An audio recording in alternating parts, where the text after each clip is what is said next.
بسم اللہ الرحمن الرحیم نحمدہ ونصلی ونسلم علی رسولہ الکریم وآلہ وصحبہ اجمعین اما بعد. متولیان کرام، اساتذہ اعظام، طلباء عزیز و تمام معزز مہمانان گرامی، الحمدللہ یہ مدرسہ اپنے قیام کو 1 صدی سے بھی زائد عرصہ گزار چکا ہے. اس کے بانی حضرت مولانا الحاج سید شاہ عین القضا صاحب حیدرآبادی رحمۃ اللہ علیہ کی ولادت باسعادت سن 1858 میں حیدرآباد سے متصل شہر گولکنڈہ میں ہوئی تھی. آپ کے والد الحاج سید شاہ وزیر علی صاحب رحمۃ اللہ علیہ وہاں بہت بڑے عامل تھے. ابھی آپ چند ہی برس کے تھے کہ آپ کی والدہ ماجدہ کی وفات ہو گئی، اور آپ کے والد ماجد 4 برس کی عمر میں آپ کو لے کر وہاں سے مکہ معظمہ چلے گئے، جہاں 10 برس کا عرصہ گزرا. 4 برس کی عمر سے لے کر 14 برس کی عمر تک اپنے والد ماجد کے ساتھ حضرت مولانا رحمۃ اللہ علیہ مکہ معظمہ میں مقیم رہے، اور وہاں مختلف اساتذہ سے مختلف علوم کو آپ حاصل فرماتے رہے. جب آپ 14 برس کے ہوئے تو آپ کے والد ماجد کو خیال ہوا کہ اب اعلیٰ تعلیم دلانے کے لیے پھر ہندوستان جایا جائے، جو اس وقت اسلامی علوم کے ماہر علماء کا مرکز تھا. چنانچہ وہ آپ کو لے کر بمبئی تشریف لائے، اور بمبئی میں غور فرماتے رہے کہ کس شہر میں ایسے علماء ہوں گے جن سے صاحبزادے کو تعلیم دلائی جائے. اس زمانے میں بر صغیر میں حضرت مولانا عبدالحی فرنگی محلی رحمۃ اللہ علیہ کا علمی غلغلہ بلند تھا، اور آپ کے درس کی بہت شہرت تھی. چنانچہ وہ سن 1293 ہجری کے بعد کسی سن میں آپ کو بمبئی سے لے کر لکھنؤ تشریف لائے، اور حضرت مولانا عبدالحی فرنگی محلی رحمۃ اللہ علیہ کے حلقہ درس میں شامل کرایا. آپ نے وہاں ابتدائی درسیات مولانا شاہ محمد حسین الہ آبادی رحمۃ اللہ علیہ سے پڑھنے کے بعد حضرت مولانا عبدالحی رحمۃ اللہ علیہ کے سامنے ذانو ادب طے کیا، اور جملہ علوم و فنون ان سے حاصل فرما کر فارغ التحصیل ہوئے. علم ادب کی تحصیل اس وقت شہر لکھنؤ کے مشہور عالم مفتی محمد عباس شوستری سے کی، اور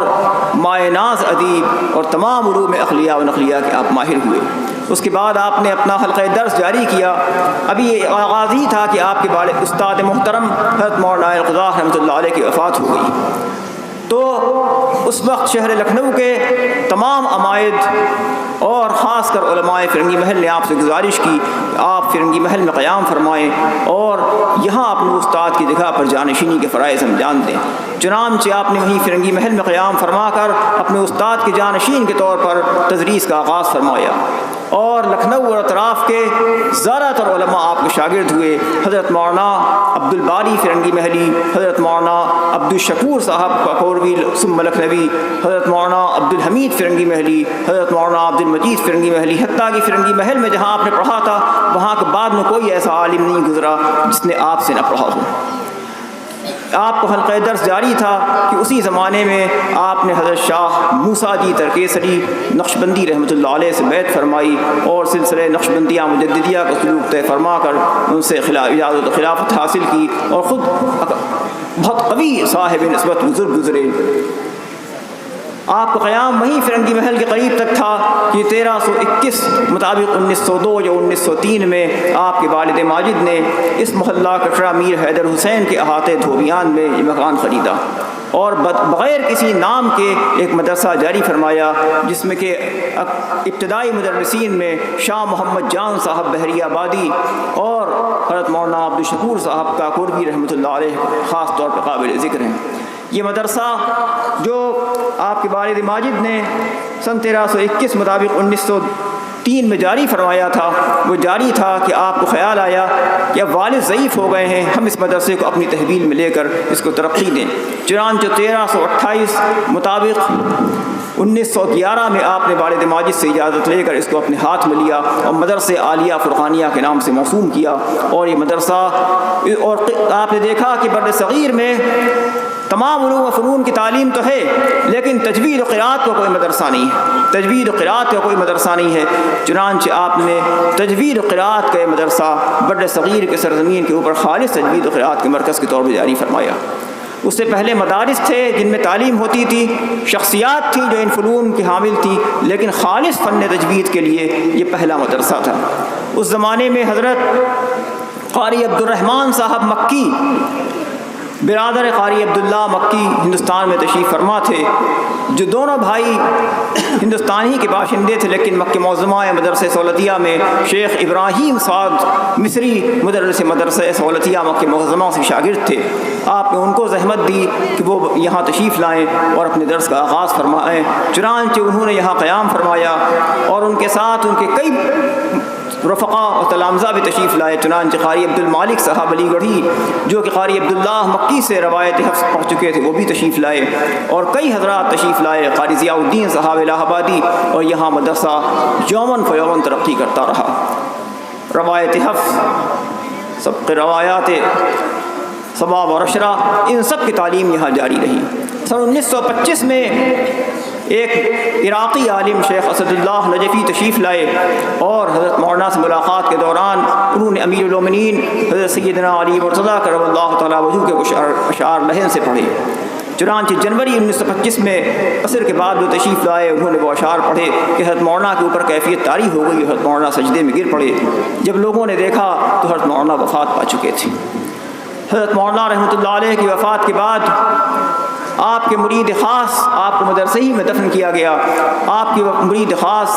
حاجی محمد اصطفیٰ خان لکھنوی رحمۃ اللہ علیہ کو لوگوں نے مدرسے کا متولی بنایا، چونکہ وہ حضرت کے معتمد خاص تھے، اور انہوں نے اس بات کا لحاظ رکھا کہ جن اصولوں پہ حضرت مولانا نے اس مدرسے کو قائم فرمایا تھا اس کو من و ان مدرسے میں اس پہ عمل کیا جائے اور اس میں کوئی تبدیلی نہ کی جائے۔ الحمدللہ آج بھی انہی حاجی محمد اصطفیٰ خان صاحب لکھنوی رحمۃ اللہ علیہ کے ورثہ اس مدرسے کے متولی ہیں اور اس روش پہ سختی سے قائم ہیں کہ حضرت مولانا رحمۃ اللہ علیہ نے جو اصولوں کے اوپر اس مدرسے کو قائم فرمایا تھا اور حاجی محمد اصطفیٰ خان صاحب نے انہی کو جاری رکھا تھا، اس میں سے سر منہ انحراف نہ کیا جائے۔ چنانچہ مدرسہ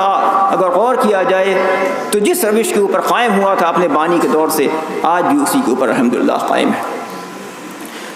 اس مدرسے سے بکثرت حفاظ اور قراء اب تک فارغ ہوئے ہیں۔ اس سال جو حضرات فارغ ہو رہے ہیں ان میں حفاظ کی تعداد 7 ہے اور جو قراء حضرات فارغ ہو رہے ہیں ان کی تعداد 4 ہے۔ اب تک جتنے قراء حضرات فارغ ہوئے ہیں ان کی تعداد 2134 ہے۔ حفاظ جتنے فارغ ہوئے ہیں ان کی تعداد 2271 ہے۔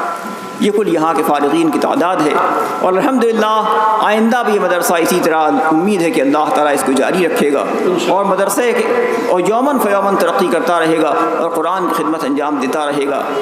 یہاں جو طلباء آئے ہیں اور جو پڑھ رہے ہیں انہوں نے دیکھا کہ اس مدرسے میں اللہ فی اللہ سب کام کیا جاتا ہے۔ مدرسین کو بھی دنیا کی کوئی طلب نہیں ہے اور طلباء سے بھی کوئی خدمت نہیں لی جاتی ہے، نہ کوئی معاوضہ لیا جاتا ہے کبھی، بلکہ حضرت مولانا کے دور میں تو الٹے طلباء کی خدمت کی جاتی تھی، بعد میں بھی اس کو نبھایا گیا۔ آپ سے گزارش ہے کہ جس طرح خاص طلباء عزیز تھے کہ جس طرح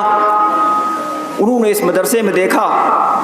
کہ للہ فی اللہ قرآن کی خدمت کی جاتی ہے، کوشش کریں کہ وہ بھی للہ فی اللہ قرآن کی خدمت کرتے رہیں۔ جو حضرات فارغ ہو رہے ہیں خاص طور پہ جو حفظ سے فارغ ہو رہے ہیں ان سے گزارش ہے کہ وہ قرآن کا روزانہ دور کرتے رہیں۔ حفظ کی سند تحریری نہیں ہوتی ہے، اس کا یاد ہونا اس کی سند ہے، اور آپ کو کتنی بھی لمبی حفظ کی سند لکھ کے دے دی جائے لیکن اگر آپ کو یاد نہیں ہے تو وہ سند آپ کے اوپر گواہی ہو جائے گی، وہ سند آپ کے اوپر گواہی ہو جائے گی کہ یہ سند ان کے پاس ہے، ان کو یاد نہیں ہے، بخلاف اس کے کہ کوئی کاغذی سند آپ کے پاس نہ ہو لیکن آپ کو یاد ہو تو آپ حافظ ہیں۔ آپ جو حضرات قراءت سے فارغ ہو رہے ہیں ان سے گزارش ہے کہ وہ صحت کے اور مخارج کے ان اصولوں کا لحاظ رکھیں جو مدرسے کی شان ہے، تاکہ آپ کہیں بھی پڑھیں تو آپ کو دور سے پہچان لیا جائے کہ آپ کس مدرسے سے فارغ ہیں، کس مدرسے سے آپ فارغ ہیں اور آپ نے کہاں تعلیم حاصل کی ہے اور کہاں آپ کی تربیت ہوئی ہے۔ آپ کا لباس ایک قاری کا لباس ہونا چاہیے، لباس ایک حافظ کا لباس ہونا چاہیے۔ آپ کی کہیں بھی ہوں، کسی بھی پیشے میں ہوں، لیکن آپ اپنے لباس اور اپنی وضع داڑھی مکمل ہونا چاہیے، نمازوں کی پابندی اور آپ کی سیرت ایک حافظ و قاری کی سیرت ہونا چاہیے۔ اس لیے کہ سیرت ہی ہماری وہ ہے جس سے ہم دوسروں کو متاثر کر سکتے ہیں۔ ایک قاری اور حافظ قاری نہیں ہوتا ہے بلکہ داعی بھی ہوتا ہے، وہ دین کا نمونہ ہوتا ہے کہ جہاں جائے لوگ اس کو دیکھ کے دین کی طرف راغب ہوں، نہ کہ یہ کہ وہ ایسا نمونہ ہو کہ لوگ دیکھیں کہ کہتے تو لوگ ان کو حافظ و قاری ہیں اور ان کا کردار خدا نخواستہ ہم سے بھی گیا گزرا ہے۔ گزارشات کہاں تک کی جائیں؟ آپ کو جو کچھ کوئی نئی بات نہیں بتائی جا سکتی ہے، اتنا عرصہ جو آپ نے مدرسے میں گزارا ہے آپ کے اساتذہ کرام نے آپ کی تربیت کر دی ہے، لہذا امید ہے کہ آپ اس تربیت کا لحاظ رکھیں گے، اور وہ ایک بیج تھا جو بو دیا گیا، اب باقی اس کو تناور درخت بنانا آپ کو کام ہے۔ باخود دعوانا الحمدللہ رب العالمین۔